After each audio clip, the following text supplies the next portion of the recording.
Hot అంశాలపై debate news బెంచ్కి స్వాగతం. ప్రస్తుతం కరోనా టైంలో ఎలాంటి పరిస్థితి ఆహార ధాన్యాలకు వచ్చిందో ఇప్పుడు బంగారానికి అట్లొచ్చింది. ప్యానిక్ బయ్యింగ్, విపరీతమైనటువంటి కొనుగోళ్ళు, అప్పులు చేసైనటువంటి కొనుగోళ్ళు లేదా ఆస్తులమ్మైన కొనుగోళ్ళు ఈ స్థితిలో నడుస్తుంది. ఎందుకయ్యా అంటే 65% ఒక్క ఏడాదిలో బంగారం ధర పెరిగిపోవడం. 70,000 80,000 10 గ్రాములు ఉన్న దగ్గర నుంచి 1,10,000 1,20,000 ఇది 2 లక్షల దాకా వెళ్తుంది, 3 లక్షల దాకా వెళ్తుంది అన్నటువంటి అంచనాల మధ్యన విపరీతంగా పెరిగిపోతుంది. వెండి అంతే 70,000 80,000 కేజీ అన్న దగ్గర నుంచి ఇప్పుడు 1,70,000 దగ్గరికి జరిగిపోయినటువంటి పరిస్థితి. ఇది ఇంకా పెరుగుతూ ఉండటానికి కారణం ఏంటంటే మధ్యతరగతికి భవిష్యత్తులో బంగారం కొనలేం, ఇప్పుడు మాత్రమే అమ్మి అయినా సరే కొనాలి అన్నటువంటి కాన్సెప్ట్. 2 రూపాయలకి 5 రూపాయలకి 10 రూపాయలకి వడ్డీలు తెచ్చి మరి కొంటున్నటువంటి సిచ్యుయేషన్. ఈ బంగారపు ఊపు ఇలాగే ఉంటుందా, ఇంకా పెరగబోతుందా, ఏం జరగబోతుంది? ఇది ఎక్స్పర్ట్స్ మాత్రమే చెప్పగలరు. ఆ రంగానికి సంబంధించినటువంటి కీలకమైనటువంటి వ్యక్తులే. ప్రస్తుతం క్యాప్ గోల్డ్కి సంబంధించినటువంటి శ్రీనివాస్ గారు ప్రస్తుతం మనతో పాటు ఉన్నారు. వాస్తవాలు తెలుసుకునే ప్రయత్నం చేద్దాం. నమస్తే అండి. నమస్తే సార్. ఈ బంగారం ధరలు అకస్మాత్తుగా ఈ స్థాయిలో పెరగడానికి కారణం ఏంటి? అకస్మాత్తుగా పెరగడానికి మొత్తం ప్రపంచ దేశాల గవర్నమెంట్స్ అందరూ గోల్డ్ కొంటున్నారండి. వాళ్ళది గోల్డ్ బాండ్, మన యుఎస్ బాండ్స్, యుఎస్ కరెన్సీ అమ్మేసి ఇందులో ఇన్వెస్ట్మెంట్ చేస్తున్నారు. ప్లస్ కస్టమర్స్ కూడా ఇక్కడ మ్యారేజ్ సీజన్ వచ్చింది కాబట్టి కంటిన్యూగా వెయిట్ అండ్ వాచ్లో 1 crore పర్ కేజీల నుంచి ఇంకా పెరుగుతుంది కాబట్టి మళ్ళీ వాళ్ళు కూడా ఇది ఆగట్లేదని చెప్పి అందరూ రష్ బయింగ్ ఎక్కువ అయిపోయిందండి. రైట్. అంటే ఇది గతంలో ఇంత హై బయింగ్ ఎప్పుడన్నా జరిగిందా? ఇది బయింగ్ అనేది ఎప్పుడైనా గతంలో కూడా జరిగింది, కానీ ఇప్పుడు ఎక్కువ బయింగ్ అనేది మన ఆర్బీఐ బ్యాంక్స్ వాళ్ళదే ఎక్కువ ఉందండి. మొదలు మన 100% ఉంటే ఒక 70% ఫిజికల్ బయర్స్లో ఉన్నారు. మ్యాక్సిమం బయింగ్స్ అంతా ఈటీఎఫ్లో ప్లస్ గవర్నమెంటే బయింగ్ చేస్తున్నారు. సిల్వర్ మాత్రం సామాన్య ప్రజలందరూ కొంటున్నారు. అందరూ ప్రతి ఒక్కరు 1 kg నుంచి వాళ్ళ స్తోమత బట్టి ఎంత అవసరం ఉంటే అంత కొంటున్నారు. సిల్వర్ అనేది ఎందుకంటే 1,25 lakhs వచ్చేసి గోల్డ్, ఇది 1,75,000 చాలా తక్కువ కనపడుతుంది. ఎందుకంటే ఇప్పుడు సిల్వర్లో కూడా గోల్డ్ జ్యువెలరీ రెడీ అవుతుంది. దానికి సంబంధించిన షాప్స్ చాలా వస్తున్నాయి, కొన్ని వేలల్లో వస్తున్నాయి. దీనికంతా కన్జంప్షన్ పెరిగింది. ప్లస్ సోలార్లో యూజ్ చేస్తున్నారు, బ్యాటరీస్లలో యూజ్ చేస్తున్నారు, ఇన్వెస్ట్మెంట్లో యూజ్ చేస్తున్నారు. దానివల్లనే సిల్వర్ విపరీతంగా పెరిగింది. గోల్డ్ పర్లేదు, ఇక్కడ తక్కువనే కొంటున్నారు, అంత విపరీతంగా అయితే లేదు. ఇప్పుడు ఈ రేటు ఇక ఫ్యూచర్లో పెరుగుతుందా తగ్గుతుందా? ఫ్యూచర్లో పెరగడమే ఉందండి, తగ్గడం మాత్రం చెప్పట్లేదు. వాళ్ళ gold analysis, world gold council వాళ్ళందరి అనాలిసిస్ నెక్స్ట్ ఇయర్ వచ్చి $5,000 అవుతుందని చెప్తున్నారు. ప్రస్తుతానికి ఈ సంవత్సరం $4,200 ఆగిపోవచ్చని అంచనానండి. ఒకసారి సిల్వర్ బ్యాక్ వచ్చేసి మళ్ళీ ఫార్వర్డ్ వెళ్ళిపోతుంది. 2 lakhs వరకు ప్రిడిక్షన్ ఇస్తున్నారు. అంటే మళ్ళీ తగ్గి మళ్ళీ పెరుగుతుంది. ఒక 10,000 15,000 20,000 వరకు తగ్గుతుంది. 1,50,000 1,60,000 వరకు రావచ్చు. దాని తర్వాత మళ్ళీ 2 లక్షల వరకు వెళ్ళిపోతుంది. రైట్. అంటే ఏంటి అది, దాని వెనకాల ఉన్న ఉద్దేశం ఏంటి సిల్వర్? అంటే ఎవరన్నా ఇది మొత్తము చార్ట్ అంతా చూసుకుంటే మన ఇయర్లో గోల్డ్కు సిల్వర్కు పెరిగినంత ఇంట్రెస్ట్, అంటే ఫర్ ఎగ్జాంపుల్ మనం అంటాము నాస్డాక్ షేర్స్లో పెడితే మనకు అప్రిసియేషన్ 5% వచ్చింది, 10% వచ్చిందని. గోల్డ్ సిల్వర్లో 70% అప్రిసియేషన్ వచ్చిందండి. ఇది ఒక్కటే కమాడిటీ బాగా గుడ్గా యాక్ట్ చేస్తున్నది కాబట్టి ప్రతి ఒక్కరు ఇందులోనే పెడుతున్నారు. రైట్. అంటే దాని ఇంపాక్ట్ అట్లాగే కంటిన్యూ అవ్వాలి అంటే జనం ఎఫర్ట్ చేయాలి కదా. ఇప్పుడు పెట్టేస్తున్నారు, రేపు పొద్దున ఇంతకంటే ఎక్కువ పెరుగుతూ ఉంటే నడుస్తుంది. అలా కంటిన్యూగా పెరుగుతూ ఉండాలంటే బయింగ్ కెపాసిటీ జనంలో ఉండాలి కదా. అదే ఉంటేనే ఉంటుంది, లేకుంటే తగ్గిపోతుంది. బయింగ్ పబ్లిక్ వస్తేనే ఇది జరుగుతూ ఉంది. బ్యాంకర్స్ సప్లై చేయలేకపోతున్నారు, చాలా షార్టేజ్ ఉంది స్టాక్స్. వాళ్ళు 10-15 days టైం తీసుకుంటున్నారు సిల్వర్ సప్లై కోసము. ఎందుకంటే వెయిట్తో కూడుకున్న పని, షిప్లో వచ్చే పని ఇది. దానివల్ల సిల్వర్ డెలివరీస్ లేట్ అవుతుంది, కొంచెం ప్రీమియంలో నడుస్తుంది. రైట్. మామూలు రోజుల్లో అంటే ఇదివరకటి రోజుల్లో రోజుకి ఎంత బంగారం సుమారుగా కొనుగోలు చేసేవాళ్ళు, ఇప్పుడు ఎంత జరుగుతున్నది? సుమారుగా హైదరాబాద్ మట్టుకొస్తే రోజు 400-300 kg బయింగ్ అయ్యేది గోల్డ్. ఇప్పుడు వచ్చేసి 700 వరకు వచ్చేసిందండి. సిల్వరు ఒక 10 tons ఉండేది, 5 tons ఉండేది, ఇవాళ 10 tonsకి వచ్చేసింది. ఓకే. ప్రపంచంలో హైయెస్ట్ మనోళ్ళేనా కొంటోంది? ఇండియానే హైయెస్ట్ బయ్యర్ అండి ఇప్పటికి కూడా. కాకపోతే ప్రపంచ దేశాలు మనం టీవీలలో చూస్తున్నాము. జపాన్‌లో, చైనాలో, సింగపూర్‌లో అంతటా క్యూస్ ఉన్నాయి. గోల్డ్, సిల్వర్ బయింగ్‌కి ప్రతి ఒక్కరు మొగ్గు చూపుతున్నారు. మన ఒకటే దేశం కాదు, అన్ని దేశాల ప్రజలు పబ్లిక్ బ్యాంకులలో అమౌంట్ విత్‌డ్రా చేసేస్తున్నారు. ల్యాండ్ కూడా రియల్ ఎస్టేట్ చాలా అనిశ్చితంగా ఉన్నది కాబట్టి ఏది అయినా వాళ్ళు అమ్మిన దాన్ని ప్రతి ఒక్కటి గోల్డ్, సిల్వర్ మీదే డైవర్ట్ చేస్తుంది. రైట్. అంటే అందరూ కొనేవాళ్ళే ఇప్పుడు. అందరూ తర్వాత కొనేవాళ్ళు, అమ్మేవాళ్ళు ఏం లేరు అసలు. జేయాలనప్పుడు? ఇప్పుడు రియల్ ఎస్టేట్ గూడా ఒకప్పుడు పానిక్ బయింగ్ జరిగింది. అంటే విపరీతంగా ఉన్నయన్ని అమ్ముకుని లేకపోతే అప్పులు చేసైనా సరే కొనేసారప్పుడు. తర్వాత అవునండి. ఒక్కసారి అంటే డౌన్ ఏదైనా అయినప్పుడు ఇబ్బంది ఒకసారి పడ్డ ఇప్పుడు పరిస్థితి. ఈ సిల్వర్ కూడా 51 సెంట్స్ నడుస్తుందండి ప్రపంచ మార్కెట్‌లో. ఇది లాస్ట్ 2 టైమ్స్ ఈ 40 ఇయర్స్‌లో 2 టైమ్స్ వచ్చింది ఇది. 50 వచ్చేసి ఇక్కడ నుంచి విపరీతంగా డౌన్ అయిపోయింది. అప్పుడు 75,000, 80,000 ఉండే 2008లో. దాన్ని డైరెక్ట్‌గా ఒకటే 2, 3 డేస్‌లోనే 38,000 అయిపోయింది. అప్పుడు అందరూ చేతులు కాల్చుకున్నారు. ఆ పరిస్థితి ఇప్పుడు లేదు అని చెప్పి వార్తలు రావడంలో ప్రతి ఒక్కరు కొంటా ఉన్నారు. ఇప్పుడు 51 సెంట్స్ ఉన్నది ప్రపంచ మార్కెట్‌లో. అది లాస్ట్ టైమ్ వచ్చేసి 50 సెంట్స్ కాడ నుంచి బాగా తగ్గిపోయింది. 37 సెంట్స్ అయిపోయింది అప్పుడు. ఈసారి కూడా 51 నుంచి ఒకసారి 45, 46, 47 వరకు రావచ్చు అంటున్నారు. దాని తర్వాత పెరుగుతుందని అంటున్నారు. రైట్. అంటే వీటిటికి ఏమన్నా ఇప్పుడు సాధారణంగా ఈ అంతర్జాతీయ మార్కెట్‌లలో ఫండర్స్ మేనేజ్ చేస్తారంటారు. సాధారణంగా షేర్ మార్కెట్‌లో ఇదివరకు మన Harshad Mehta type of politics ఎప్పుడూ నడుస్తూ ఉంటాయి. అట్లాంటిది ఏదైనా ఉందా దీని వెనకాల? అట్లా ఫండర్స్ అనేది ఏం సార్ లేదు. ఇన్వెస్టర్సే ఉన్నారు. వారెన్ బఫెట్ అని ఉన్నారు. అతనే పెద్ద అతను. కొన్ని కిలోమీటర్ల వరకు గోడౌన్ ఉంటుంది అతనిది. ఆ వారెన్ బఫెట్ గారు కొంటూ ఉన్నట్టున్నది ఇది. ఆయన కూడా కొంటున్నాడు. పబ్లిక్ కూడా కొంటున్నారు. అది కారణం. అదే ఆయన కొని ఏం చేసుకుంటాడని మళ్ళీ జనాలకి కొని అమ్మాలి కదా! స్టాక్ పెడుతుంటాడు సార్ ఆయన. ప్రపంచంలో ప్రసిద్ధి గల పేరు వారెన్ బఫెట్. సిల్వర్ కింగ్ ఆయన. The man who smells the silver అంటారు అతను. హ్మ్. అతను కొంటున్నాడు. అతను కొంటున్నాడు కాబట్టి ఈ అనిశ్చిత ఇదన్నీ హమాసు, ఇజ్రాయెలు ప్లస్ రష్యా, మనకు అమెరికాకున్న అనిశ్చిత ఇవన్నీ కారణాలు తోడైనాయండి. అంటే అన్ని దాదాపుగా మార్కెట్లు వార్లు డల్ ఉన్నాయి. బిగినయి ఓన్లీ కూడా 3 గోల్డ్ ఏళ్ళు మార్కెటే అయిపోయింది. అందరూ చూపిస్తున్నారు. అందులో గవర్నమెంట్ కూడా దీనికి మొగ్గు చూపెట్టే వరకు పబ్లిక్ కూడా దాని ఇంకలే వెళ్ళిపోయారు. రైట్. అంటే సాధారణంగా వెండిది ఒకటొచ్చేటప్పటికి ఇంట్లో సామాన్లు గూడా వెండి సామాన్లయి కొనుక్కోవడం, పిల్లలకి పెళ్ళిళ్ళకి అది ఇవ్వటం ఇదొక అలవాటుంది. బట్ బంగారం అవునండి. వచ్చేటప్పటికి మిడిల్ క్లాస్‌కి సాధారణంగా ఎఫర్ట్ జేయడానికి రూపాయి కూడేసుకుంటే గాని మిడిల్ క్లాస్ వాళ్ళకి రాదు. పేదలైతే అది అవునండి. ఒక గ్రామొచ్చిందంటేనే వామ్మో! అనుకునేటటువంటి స్థాయిలో ఉంటుంది. అంటే ఇప్పుడు ఇప్పుడు మనం వాళ్ళు ఇట్లా వీళ్ళు చూడాలండి. ఇది రేట్ పెరిగిందని చెప్పి చూడొద్దండి. ఇప్పుడు ప్రతి ఒక్కటి మనకు ల్యాండ్ తోటి కంపేర్ చేసినా ఫర్ ఎగ్జాంపుల్ మనకు రూ. 10,000 గజం కొనుక్కున్న వాళ్ళం ఈరోజు 50,000 కూడా చూస్తున్నాము. రూ. 1,00,000 కూడా చూస్తున్నాము. అదే విధంగా సిల్వర్, గోల్డ్‌ని కూడా చూడవలసి వస్తే పరిస్థితి వచ్చేసింది. దీన్ని పెరిగిందని అనుకోవద్దు. ఇన్వెస్ట్‌మెంట్ ఉంటే చేసుకోవచ్చు అని చెప్పి అందరూ ఆ విధంగా ఆలోచన చేసి కొంటున్నట్టు నాకు అనిపిస్తుంది. రైట్. అంటే సాధారణంగా ఇంత స్థాయిలోకి అంటే పబ్లిక్‌లో ఉన్నటువంటి ఫీలింగ్ ఏంటంటే, ఇంత భారీ స్థాయిలోకి పెరిగాక తగ్గించలేరు ఎవరు గూడా. వేల కొద్దీ తగ్గిస్తే వాళ్ళు గూడా తగ్గిచ్చేవాడికి కూడా నష్టపోతాడు గదా!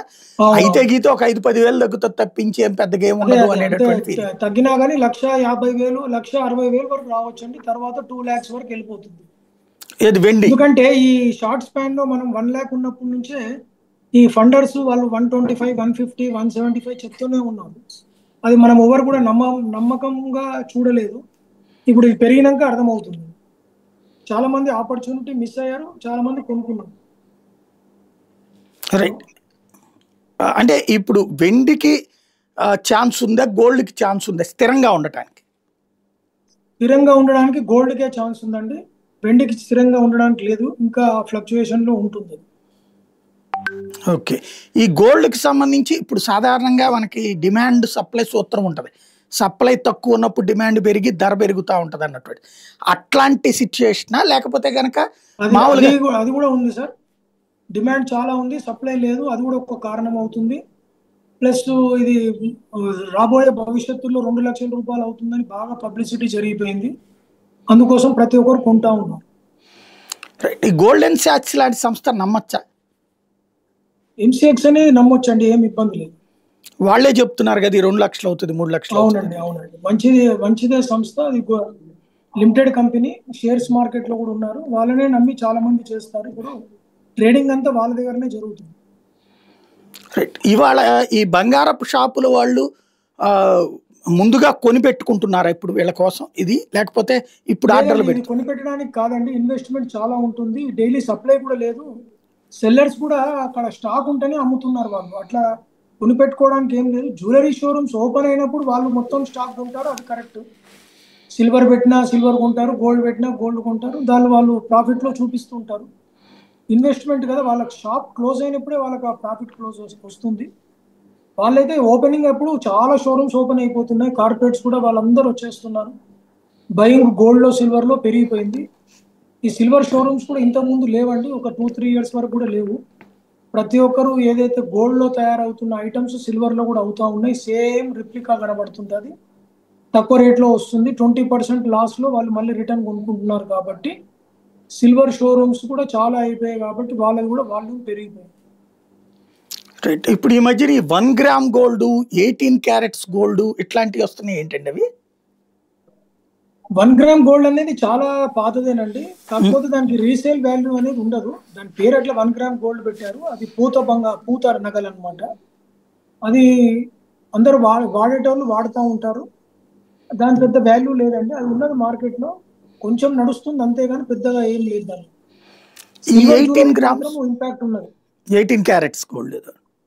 సిల్వర్ జ్యువెలరీ మాత్రం ఇంపాక్ట్ ఉందండి. రైట్. అవి బాగానే అమ్ముడవుతున్నాయి. అవునండి. ఇప్పుడు సాధారణంగా వెరైటీస్లో గోల్డ్కి ఎక్కువగా డిపెండ్ అయ్యేది రీసేల్ వాల్యూకి. ఇవాళకి ఇవాళ రూపాయికి వస్తుంది, రియల్ ఎస్టేట్లో కూడా రాంది అన్నటువంటిది ఒక నమ్మకం ఉంటుంది. ఇప్పుడు మన దగ్గర నగ తీసుకున్నప్పుడు ఆ నగకి ఇవాల్టి మార్కెట్ వాల్యూనే ఇస్తుంటారు కదా సాధారణంగా. అందులో ఇవన్నీ తీసేసి తరుగు ఇవి తీస్తుంటారు కదా, అవి ఎంత తేడా ఉంటుంది? ఏం సార్? తరుగు ఇవి తీసేసి ఇస్తుంటారు కదా, అవునండి. లెక్క కడుతుంటారు కదా. ఇప్పుడు ఈ లాస్ట్ ఇయర్ తో కంపేర్ చేస్తే ఈ ఇయర్ కి ఆ ఎన్ని పోను, అప్పట్లో ఎంత వస్తుంది, ఇప్పట్లో ఎంత వచ్చే అవకాశం ఉంటుంది? తరుగు అనేది కాంపిటీషన్ పెరిగిపోయింది సార్. 8% నుంచి 15% వరకు ఉన్నది. నగలు బట్టి దాన్ని ప్లెయిన్ గోల్డ్ అయితే తక్కువ ఉంటుంది, 6% అట్లా. ఈ జ్యువెలరీ ఐటమ్స్ పన్నా, రూబీ అట్లా ఉంటుంది, చేంజెస్ ఉంటుంది. 10-15% అదే కంటిన్యూషన్ ఉందండి. ఎందుకంటే ప్రాఫిటే అది. 70,000లో 10%, మళ్ళీ ఇప్పుడు 1,25,000లో 10% అంటే వాళ్ళకు కూడా మార్జిన్ పెరిగినట్టే కదా. దాన్ని అంతే ఉంచారు. వీలైతే ఇంకో 1%, 2% తగ్గించవచ్చు కూడా వాళ్ళు, వాల్యూ పెరిగింది కాబట్టి. రైట్. ఈ గోల్డ్ బిస్కెట్స్ ఉంటాయి కదా, ఇప్పుడు మనం లాస్ట్ ఇయర్ కొన్నాం అనుకోండి, అది ఇవాళ అమ్మితే ఇవాళ రేటే వస్తుందా, లాస్ట్ రేట్ మీద కొంచెం పెంచుకుని ఇస్తారా? దానికి కూడా తరుగులు ఉంటాయా బిస్కెట్స్ కానీ డాలర్స్? బిస్కెట్లకి ఏం తరుగు ఉండదండి. ఇప్పుడు ఫర్ ఎగ్జాంపుల్ 1,25,500 ఉందండి రేటు, 800 అట్లా. 1,25,800 ఉందనుకోండి, ఒక 100 రూపాయలు తక్కువ వస్తుందండి, అంతే. పెద్దగా ఏమి తరుగు అవన్నీ ఏమి ఉండదు. వాళ్ళ పాన్ నంబరు, ఆధార్ నంబరు ఇచ్చేసి వాళ్ళ ఆర్టీజీఎస్ డీటెయిల్స్ ఇస్తే అందులో కొట్టేస్తాం మనము. 3% జిఎస్టీ మైనస్ అవుతుంది, 1% ట్రేడర్ కమిషన్ పోతుంది, 4% మైనస్లో మీకు దొరికిపోతుంది. మళ్ళీ మనం అమ్మినప్పుడే 4% మైనస్లో, ఓకే రన్నింగ్ ప్రైస్ -4%. ఓకే, అది పోను గిట్టుబాటు అవుతుందా? 1% ఈ బులియన్ లో కొంతమంది 0.5% చేస్తారు, కొంతమంది 0.25 చేస్తారు, కొంతమంది 1% చేస్తుంటారు. 25 పాయింట్స్ నుంచి 1% వరకు నడవచ్చు. రైట్. ఇప్పుడు నగలు కొనడం బెటరా, అంటే డబ్బులు గోల్డ్ మీద ఇన్వెస్ట్ అంటే ఇప్పుడు చేయాలనుకుంటున్నటువంటి వాళ్ళు? ప్రెసెంట్లు పెళ్లిలు ఉన్న వాళ్ళు అయితే అందరు నగలు కొనుక్కుంటున్నారండి. ఇన్వెస్ట్మెంట్ వాళ్ళంతా గట్టి బంగారమే కొనుక్కుంటున్నారు, 24 క్యారెట్. ఓకే, అవి బాగానే దొరుకుతున్నాయా? గోల్డ్ అయితే పెద్ద సప్లై ఏం ప్రాబ్లం లేదండి. సిల్వర్దే సప్లై ప్రాబ్లం ఉన్నది. సిల్వర్ బాగా సప్లై ప్రాబ్లం ఉందా? సిల్వర్ సప్లై ప్రాబ్లం ఉంది. అంత 10-15 డేస్ 10 డేస్ బుకింగ్కి వెళ్ళిపోయింది. ఓకే, గోల్డ్ అయితే సప్లై అందుతుంది. పెద్దగా ఇబ్బంది ఏం లేదండి, 1-2 డేస్ డిఫరెంట్ లో వచ్చేస్తుంది. మనకి ఇంపోర్ట్ ఏ దేశాల నుంచి జరుగుతుందండి గోల్డ్? మన ఇంపోర్ట్ ఆఫ్రికన్ కంట్రీస్ నుంచి వస్తుందండి. ఇప్పుడు ప్రస్తుతానికి స్విట్జర్లాండ్ నుంచి వస్తుంది. మన లోకల్ గోల్డ్ కూడా వస్తున్నా సార్. ఎక్కువ ఆఫ్రికన్ కంట్రీస్ మీదే డిపెండ్ ఉన్నాం. రైట్. ఒక ఈ గోల్డ్ కి సంబంధించిన దాంట్లో విదేశాల నుండి దిగుమతి చేసుకునేటప్పుడు మన దగ్గర ఉన్నటువంటి ట్యాక్స్ ఇప్పుడు పెంచే ఆ మధ్యన తగ్గిస్తామన్నారు కదా, ఆ తగ్గింపు ప్రయోజనం జనానికి చేరిందే? తగ్గింపు అనేది జనానికి చేరింది సార్. ఇంటర్నేషనల్ రేట్ పెరిగిపోయే వరకు అది ఎక్కడో కనబడట్లేదు, వేస్ట్ అయిపోయింది. 15% ఉన్న కస్టమ్ డ్యూటీని 6% చేశారు. 15%లో 6% 9%. లేదంటే ఈ రేట్ ఇవాళ 1,40,000 అయ్యేది గవర్నమెంట్ ప్రకారం, పాత రేట్ ఉంటే. ఓకే, 1,40,000 రూపాయల గ్రామ్ ఉండేది. అది తగ్గించినందుకే ఈ మాత్రం రాయితీలో దొరుకుతుంది. ఓకే. ఇప్పుడు ఈ గోల్డ్కి సంబంధించినటువంటి దాంట్లో ఒక పెద్ద ప్రచారం ఏముందంటే, దుబాయ్దో అమెరికాదో అక్కడ గోల్డ్ అయితే గనక క్వాలిటీ ఎక్కువ ఉంటుంది, మనది క్వాలిటీ తక్కువ ఉంటుంది అనేటటువంటి మాట ఉంది. అది ఎంతవరకు? లేదండి, అదంతా ఏం లేదండి. అంత 999 ప్యూరిటీ, హాల్ మార్కింగ్ ఉన్నది. గవర్నమెంట్ వాళ్ళు మనుషులు ఉంటారు, అది ఫ్యాక్టరీస్ ఉంటాయి, వాళ్ళు సర్టిఫైడ్ చేస్తేనే బయటకు వస్తుంది సరుకు. వాళ్ళ సర్టిఫికేషన్ తోటే బయటకు వస్తుంది. అట్లా మిషన్స్ కూడా ఉన్నాయి ఇప్పుడు 24 క్యారెట్. పబ్లిక్ కూడా చాలా అవేర్నెస్ వచ్చిందండి, వాళ్ళు చూసి తీసుకుంటారు. ఇప్పుడు మీరు చెప్పే సిల్వర్కి సంబంధించిన దాంట్లో సిల్వర్ ఆర్నమెంట్స్ అంటున్నారు కదా, అది మళ్ళీ రీసేల్ వాల్యూ మనం కొన్న రేటుకి వస్తుందా, డౌన్ ఉంటుందా దాంట్లో? రీసేల్ వాల్యూ అది మళ్ళీ మేకింగ్ కదండి, మళ్ళీ 15% లాస్ అవుతుంది. ఓకే, మామూలుగా ఆర్టికల్ మీద డిపెండ్ అయి ఉంటుంది. 10 to 15%, 1 to 15% మార్జిన్ లో వస్తుంది. ఈ సిల్వర్వి ఈ బ్రిక్స్ అమ్ముతుంటారు కదా, కేజీల బ్రిక్స్ ఇట్లా. అవునండి, 30 kgs దాన్ని సిల్లీ అంటారు. ఓకే, అవి రీసేల్ సేమ్ వాల్యూ వస్తుందా, వాటికి తరుగుంటాయండి? అదే sir, 3% minus GST, 1% trader profit అన్నట్టు 0.25 నుంచి 1% తీసుకుంటారు. ఇప్పుడు మాత్రం మార్జిన్ 25 లో తీసుకుంటున్నారు. 3% GST, 0.25 డిస్కౌంట్ అంతే. ఓకే, ఫైనల్ తీసుకుంటారు. చెప్పండి. ఎవరైనా ప్రాఫిట్ బుక్ చేసే వాళ్ళు ఉంటే కూడా చేసుకోవచ్చు ఈ టైంలో, మంచిదే. ఈ టైంలో కొనొచ్చు, కొని తర్వాత అమ్మడానికి వీలు ఉంటుంది. కొంటాం ఇదే షాపులు అంటే కమోడిటీస్ వాళ్ళే కొంటారండి, ఎవరన్నా బయట అమ్ముకోవాల్సి ఉంటుందా? కమోడిటీస్ లో కూడా మనము MCX లో కూడా సేల్ బై 2 ఉంటుందండి. మనం కొనుక్కుంటాం, తర్వాత అమ్మితే వాళ్ళు ప్రాఫిట్ బుక్ చేస్తే మనకు చెక్ ద్వారా డబ్బులు ఇచ్చేస్తారు. కాకపోతే అన్న డీలర్స్కే ఇస్తారు, ఇండివిజువల్ పర్సన్ కు కాదు. ETF లో మాత్రం ఇండివిజువల్ పర్సన్స్ కొనవచ్చు, షాప్స్లలో కొంటారు. షాప్స్ లో సేమ్ రేటే కొంటారు. జ్యువెలరీ షాప్స్ ఉన్నా ఇక్కడ ఉన్నా వాళ్ళు కొనుక్కుంటారు. ఎందుకంటే లాస్ట్ టైం కూడా బంగారము చాలా మంది అమ్మారు. 1 crore 1 lakh వచ్చినాక ఇక అయిపోయింది, చాలా రోజుల తర్వాత 70,000 నుంచి 1,00,000 రూపాయలు వచ్చిందని చెప్పి ఇంకా డౌన్ అయిపోతుంది మార్కెట్ అని చెప్పి చాలా మంది అమ్మారు. ఎప్పుడైతే పెరుగుతుందో 1,10,000 దాటిందో అమ్మడం మానేశారు.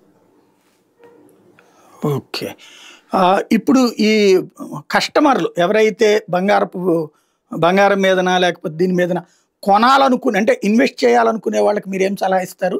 నగలు చేయించుకోవాలి అనుకునే వాళ్ళకి ఏం సలహా ఇస్తారు? నగలు చేయించే వాళ్ళైతే ఆగరు సార్, వాళ్ళు కంపల్సరీగా చేయించుకుంటారు. వాళ్ళ మ్యారేజెస్ ఉంటేనే చేయించుకుంటున్నారు, లేకుంటే రా గోల్డ్ కొనుక్కొని పెట్టుకొని వాళ్ళ 1 year తర్వాత మ్యారేజ్ ఉంది అనుకోండి, ఈ రా గోల్డ్ ఆ రోజు యూజ్ చేస్తున్నారు. Any how it is a good debate to buy. Right, ఎప్పటిదాకా ఉండొచ్చు ఈ తరహా? ఈ తరహా కొంచెం దీపావళి తర్వాత కొంచెం తగ్గుముఖం పట్టొచ్చండి. ఈ దీపావళి వరకు బయింగ్ చేస్తున్నారు, తర్వాత కొంచెం తగ్గుముఖం పట్టొచ్చు. Right, thank you very much అండి, మంచి సమాచారం ఓకే ఇచ్చారు. సార్.